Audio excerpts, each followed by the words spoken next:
അസ്സലാമു അലൈക്കും വറഹ്മത്തുള്ളാഹി തആല വബറകാതുഹു. ബിസ്മില്ലാഹി വൽഹംദുലില്ലാഹി വസ്സലാത്തു വസ്സലാമു അലാ അഷ്റഫിൽ മുർസലീൻ വഅലാ ആലിഹി വസ്വഹ്ബിഹി അജ്മഈൻ അമ്മാ ബഅദ്.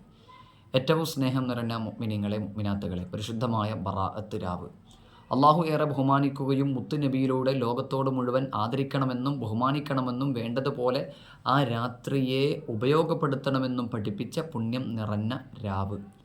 അതിനേക്കാൾ അപ്പുറം ഇമാം ഷാഫിഈ റളിയല്ലാഹു അൻഹു പറഞ്ഞതുപോലെ 5 രാത്രികളിലുള്ള ദുആ അള്ളാഹു ഒരിക്കലും തട്ടിമാറ്റുകയില്ല എന്നാണ്. അതിലേറ്റവും പ്രധാനമായും എണ്ണിയ 5 രാത്രികളിൽ ഒരു രാവാണ് ബറാഅത്ത് രാവ്. മഹാനായ ഉമർ ഇബ്നു അബ്ദുൽ അസീസ് റളിയല്ലാഹു അൻഹു ഭരണാധികാരിയായിരിക്കെ ബസ്രയിലുള്ള ഗവർണർക്ക് ഒരു കത്തെഴുതുകയുണ്ടായി. ആ കത്തിൽ പരാമർശിക്കപ്പെട്ട വാചകം ഇങ്ങനെയായിരുന്നു: വർഷത്തിൽ ഒരു പ്രധാനപ്പെട്ട 4 രാത്രികൾ വരാനുണ്ട്. ആ 4 രാത്രികളെ വേണ്ടതുപോലെ ഉപയോഗപ്പെടുത്തണം, ബഹുമാനിക്കണം, ആദരിക്കണം, തൻ്റെ കീഴിലുള്ളവരോട്, തൻ്റെ ജനങ്ങളോട് ഇതിനെക്കുറിച്ച് പ്രഖ്യാപിക്കണമെന്ന് ആ കത്തിൽ പരാമർശിക്കുകയുണ്ടായി. അതിൽ പരാമർശിക്കപ്പെട്ട രാത്രികളിൽ 4 രാത്രികളിൽ ഒരു രാവായിരുന്നു ബറാഅത്ത് രാവ്. എന്താ ഈ രാത്രിക്ക് ഇത്രയും പ്രത്യേകതയുള്ളത് എന്ന് ചോദിച്ചാൽ, ആ ബറാഅത്ത് എന്ന പേരിൽ തന്നെ ആ രാത്രിയുടെ മഹത്വം വിളിച്ചോതുന്നുണ്ട്. അള്ളാഹു പറഞ്ഞത് പരിശുദ്ധമായ ബറാഅത്ത് എന്ന വാക്കിൻ്റെ അർത്ഥം തന്നെ മോചനം എന്നാണ്. മോചനം കൊണ്ട് ഉദ്ദേശിച്ചത് എണ്ണമറ്റ ആളുകൾക്ക്. എണ്ണമറ്റ ആളുകൾ എന്ന് പറഞ്ഞാൽ അള്ളാഹു കണക്കില്ലാത്ത വിധത്തിൽ അള്ളാഹു തആല ആളുകൾക്ക് പുറത്തു കൊടുക്കുന്ന പരിശുദ്ധമായ ബറാഅത്ത് രാവ്. ആ രാത്രിയെ വേണ്ടതുപോലെ ഉപയോഗപ്പെടുത്താൻ ഞാനും നിങ്ങളും സമയം കണ്ടെത്തണം. അതിലെന്താണ് പ്രത്യേകമായി ചെയ്യാനുള്ളത്? അതിൽ പ്രധാനമായും ചെയ്യാനുള്ളത് 3 യാസീൻ ഓതുക എന്നുള്ളതാണ്. അതിലൊരു യാസീൻ ആയുസ്സിൽ ബറക്കത്തിന് വേണ്ടിയാണ്. ആയുസ്സിൽ ബറക്കത്ത് എന്ന് പറഞ്ഞാൽ അതിൽ ദീർഘായുസ് മാത്രമല്ല. 20 വയസ്സ് വരെ 30 വയസ്സ് വരെ ജീവിച്ചുവെങ്കിലും ആ 30 വയസ്സിനുള്ളിൽ എന്തെങ്കിലും ഒന്ന് വാരിക്കൂട്ടാൻ അള്ളാഹു ഭാഗ്യം ചെയ്താൽ മാത്രമേ നമുക്ക് രക്ഷപ്പെടാൻ പറ്റുള്ളൂ. അതിനാണ് ബറക്കത്ത് എന്ന് പറയുക. ഒരുപാട് കാലം ജീവിക്കൽ ആയുസ്സിലുള്ള ബറക്കത്താണെങ്കിൽ പോലും ബറക്കത്തുണ്ടാവുക എന്ന് പറഞ്ഞാൽ ജീവിക്കുന്നിടത്തോളം കാലം ആ ഉപയോഗപ്പെടുത്തിയ ആയുസ്സിൽ, ആ ജീവിച്ച ആയുസ്സിൽ എന്തെങ്കിലും ഉപയോഗപ്പെടുത്തുക എന്നതാണ് പ്രധാനപ്പെട്ട ലക്ഷ്യം. ഇതിനു വേണ്ടി ചോദിക്കലാണ് ഒന്നാമത്തെ യാസീൻ. രണ്ടാമത്തത് ഭക്ഷണവിശാലതയാണ്. ഭക്ഷണവിശാലത എന്ന് പറഞ്ഞാൽ ദാരിദ്ര്യമില്ലാത്ത, പട്ടിണിയില്ലാത്ത, ബുദ്ധിമുട്ടില്ലാത്ത ഒരു ജീവിതം വേണമെങ്കിൽ അതിനും വേണ്ടിയാണ് രണ്ടാമത്തെ യാസീൻ. മൂന്നാമത്തത് നല്ല മരണം ലഭിക്കാനാണ്. നമ്മളൊക്കെ ചിന്തിക്കുക, എങ്ങനെയാണ് മരിക്കുക എന്ന് പറയാൻ പറ്റൂലല്ലോ. ഒരുപാട് കാലം മുഅ്മിനായി ജനിച്ചത് കൊണ്ടോ ഒരുപാട് കാലം മുഅ്മിനായി ജീവിച്ചത് കൊണ്ടോ പ്രയോജനമില്ല. ചില ആളുകളെ കാണുന്നില്ലേ, മുഅ്മിനായി ജീവിച്ച അവസാന നിമിഷം ജീവിതത്തിൽ കള്ളു തൊടാത്ത മനുഷ്യൻ 60 കഴിഞ്ഞപ്പോൾ കൂട്ടുകെട്ടിൽപ്പെട്ട് എങ്ങനെയോ സാഹചര്യത്തിന് അടിമപ്പെട്ട് കള്ളുകുടിയനായി മാറുന്ന സാഹചര്യം. ഹാജിമാരായിരിക്കും, നല്ല നല്ല പേരുള്ള, നല്ല സമൂഹത്തിനിടയിൽ 60 കൊല്ലക്കാലം നല്ല നിലയ്ക്ക് ജീവിച്ചവനായിരിക്കും. അള്ളാഹു കാക്കുമാറാകട്ടെ. അപ്പം മൂന്നാമത്തത് നല്ല മരണം കിട്ടാനാണ്. ഇത് മൂന്നും സ്വന്തത്തിന് വേണ്ടിയുള്ളതാണ്. അപ്പോൾ ഒരു ചോദ്യം സ്വാഭാവികമായും ചോദിക്കാറുണ്ട്, അപ്പോൾ മരിച്ചവർക്ക് വേണ്ടേ എന്നൊരു ചോദ്യം സ്വാഭാവികമായും നമ്മുടെ മുന്നിലുണ്ട്. ഈ 3 യാസീനും മരിച്ചവർക്കും കൂടി കരുതിയാൽ അത് അവർക്കും കൂടി കിട്ടും. ഇനി അതല്ല, 4മതൊരു യാസീൻ മരിച്ചവർക്ക് വേണ്ടിയും കൂടി ഓതുകയാണെങ്കിൽ കുഴപ്പമൊന്നുമില്ല. രണ്ടാമത് ചെയ്യാനുള്ളത് സൂറത്തു ദുഖാനാണ്. സൂറത്തു ദുഖാൻ, എന്തേ ദുഖാൻ സൂറത്ത് ഓതാനുള്ള കാരണം, അതിൽ ആ സൂറത്തിന് നമ്മുടെ ഈ രാത്രിയുമായി വലിയൊരു ബന്ധമുണ്ട്. അത് പരിശുദ്ധമായ സൂറത്തു ദുഖാനിലെ, പരിശുദ്ധമായ ഖുർആനിലെ ഒരു ആ സൂറത്തിലൊരു ആയത്തുണ്ട്, ഫിഹാ യുഫ്റഖു കുല്ലു അംറിൻ ഹക്കീം എന്നാണ്. അള്ളാഹു ആ രാത്രിയിലാണ് എല്ലാ മനുഷ്യരുടെ എല്ലാ കാര്യങ്ങളിലും ഒരു തീരുമാനമെടുക്കുന്നത്. ആ രാത്രിയിലാണ്. അപ്പോൾ ലൈലത്തുൽ ഖദറിലല്ലേ കാര്യങ്ങൾ തീരുമാനിക്കുന്നത് എന്ന ഒരു ചോദ്യം നമ്മുടെ മുന്നിലുണ്ട്.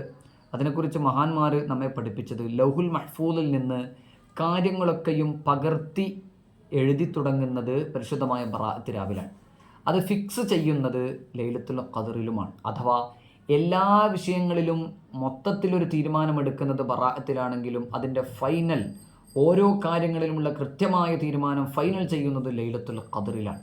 അതുകൊണ്ട് തന്നെ നേരത്തെ സൂചിപ്പിച്ചതുപോലെ 3 കാര്യത്തിലും പ്രത്യേകമായി അള്ളാഹുവിനോട് ചോദിച്ച് സൂറത്ത് യാസീൻ ഓതണം. അപ്പോൾ യാസീൻ എന്തിനാ ഓതുന്നത്? ദുആ ചെയ്താൽ പോരെ. സൂറത്തു യാസീൻ ലിമാ ഖുരിഅ ലഹു എന്ന് മുത്തുനബി പഠിപ്പിച്ചിട്ടുണ്ട്. സൂറത്ത് യാസീൻ എന്തിനു വേണ്ടിയാണോ ഓതുന്നത് അതിനുള്ളതാണ്. സംസം വെള്ളത്തെക്കുറിച്ച് പറഞ്ഞിട്ടുണ്ട്, ലിമാ ശുരിബ ലഹു എന്നും ഹദീസിൽ കാണാം. സംസം വെള്ളം എന്തിനാണോ കുടിച്ചത് അതിനുള്ളതാണ്. ഇതേപോലെ തന്നെയാണ് സൂറത്ത് യാസീനും. എന്തിനു വേണ്ടിയാണോ നിങ്ങൾ ഓതുന്നത് അതിനു വേണ്ടിയാണ് സൂറത്ത് യാസീൻ. അപ്പോൾ സൂറത്തു ദുഖാനും സൂറത്തു യാസീനും പ്രധാനമായും ഓതണം. പിന്നെയുള്ളത് യാ ഹയ്യു യാ ഖയ്യൂം ബിറഹ്മതിക അസ്തഗീസ് എന്ന പ്രധാനപ്പെട്ട ദുആയാണ്, പ്രധാനപ്പെട്ട ദിക്റാണ്. ആ ദിക്ർ ഹയ്യ് എന്നത് അള്ളാഹുവിൻ്റെ അസ്മാഉൽ ഹുസ്നയിലെ പ്രധാനപ്പെട്ട നാമമാണ്.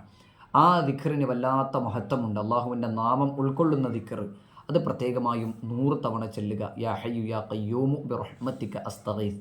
പിന്നെയുള്ളത് 70 തവണ അല്ലാഹുമ്മ ഇന്നക ഹലീമുൻ ദൂ അനാത്തിൻ ലാ ത്വാഖത ലനാ ഫഅഫു അന്നാ ബിഹിൽമിക യാ അല്ലാഹ് ബിറഹ്മതിക യാ അർഹമർ റാഹിമീൻ എന്നത് 70 പ്രാവശ്യം ചൊല്ലാൻ വേണ്ടി ശ്രമിക്കണം.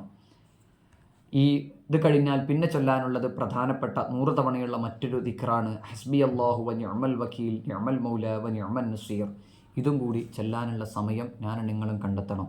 മഹാനായ സയ്യിദുനാ റസൂലുള്ളാഹി സ്വല്ലല്ലാഹു അലൈഹി വസല്ലമ തങ്ങൾ ഒരിക്കൽ ആയിഷ ബീവിയുടെ വീട്ടിലേക്ക് വരികയും പെട്ടെന്ന് അവിടെ നിന്ന് എഴുന്നേറ്റ് പോവുകയും ചെയ്തതിനെപ്പറ്റി ആയിഷ ബീവി ചോദിച്ചപ്പോൾ ഹബീബായ തങ്ങൾ കൊടുത്ത മറുപടി, ആയിഷ നിനക്കറിയില്ലേ ഇത് ലൈലത്തുൽ ഖദ്റിൻ്റെ രാവാണ്.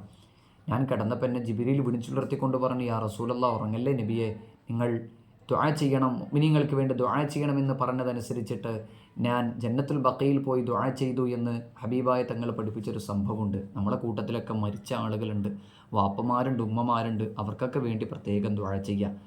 പിന്നെ നബി സല്ലല്ലാഹു അലൈഹി വസല്ലമ തങ്ങൾ അന്നത്തെ രാത്രിയിൽ നിസ്കാരത്തിലായിരുന്ന സമയത്ത് ആയിഷ ബീവി പറയാണ്, നബി തങ്ങൾ നിസ്കാരത്തിലേക്ക് പോയി, നിസ്കാരത്തിൽ പോയപ്പോൾ സുജൂദ് ഇങ്ങനെ നീണ്ടുപോയി.